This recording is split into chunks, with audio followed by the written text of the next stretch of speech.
किसी ने सच कहा है, मार से तो भूत भी भागता है। एक नगर में एक मकान था।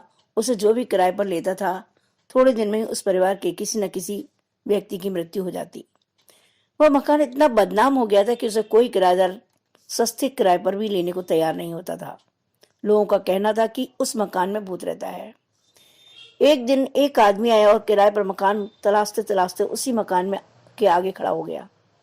वहां के लोगों ने बताया कि ये मकान खाली तो है और किराया भी बहुत कम है, लेकिन उसमें भूत रहता है। जो भी इसमें आता है उसके परिवार में से किसी न किसी की मौत हो जाती है और वे मकान खाली करके चले जाते हैं। उस आदमी ने कहा, कोई चिंता की बात नहीं। मकान किराए पर लेकर उसमें रहने लगा। 2-4 दिन रहने के बाद उस मकान में भूत आया और उस आदमी से मकान खाली कर देने के लिए कहा गया। साथ ही धमकी दी, यदि मकान खाली नहीं किया तो तुझे मार डालूंगा।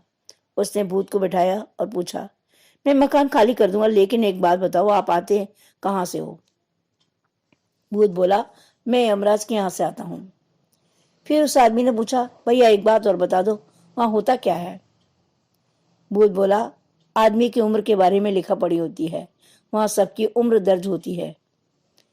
आदमी बोला, भैया एक काम मेरा कर दो, बस समझो तुम्हारा मकान खाली हो गया। उस आदमी ने कहा, क्या? भूत बोला, यह पता लगा दो कि मेरी उम्र कितनी है। आदमी ने कहा, मैं बता दूंगा। इतना कहकर भूत चला गया। एक सप्ताह बाद जब भूत आया तो उसने बताया कि तुम्हारी उम्र 85 वर्ष की है, अब मकान खाली कर दो। मैंने कह दिया ना, मकान खाली कर दूंगा, लेकिन एक छोटा सा काम और है, ये काम कर दो तो तुम्हारा बड़ा एहसान होगा। भूत ने पूछा, वह क्या?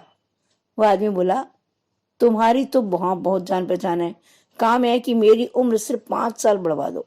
भूत बोला, यह कोई बड़ी बात थोड़ी है, हो जाएगा। इतना कहकर भूत चला गया। अब की बार उस आदमी ने अपने पास डंडा रख लिया था। एक सप्ताह बाद जैसे ही भूत आया तो उसने उससे पूछा, क्या हुआ? भूत बोला, यह बहुत मुश्किल काम है भैया, तुम 5 साल की बात करते हो। यमराज तो कहते हैं कि उम्र ना एक पल बढ़ सकती है और ना एक पल घट सकती है। भूत का इतना कहना था कि उस आदमी ने पास में रखा हुआ डंडा उठाया और कहा, भाग जा यहाँ से, नहीं तो मारते मारते तेरा भुर्ता बना दूंगा। जब यमराज भी मेरी उम्र को एक पल न बढ़ा सकते हैं और न घटा सकते हैं, तो तू किस खेत की मूली है? इतना सुनते ही भूत भाग गया। उस दिन के बाद उस मकान में भूत नहीं आया। वह ठाठ से रहने लगा। कुछ दिन बाद पड़ोसियों ने उससे पूछा, भूत ने आपको नहीं सताया? उसने पूरी घटना पड़ोसियों को सुना दी और कहा, मार से तो भूत भी भागता है।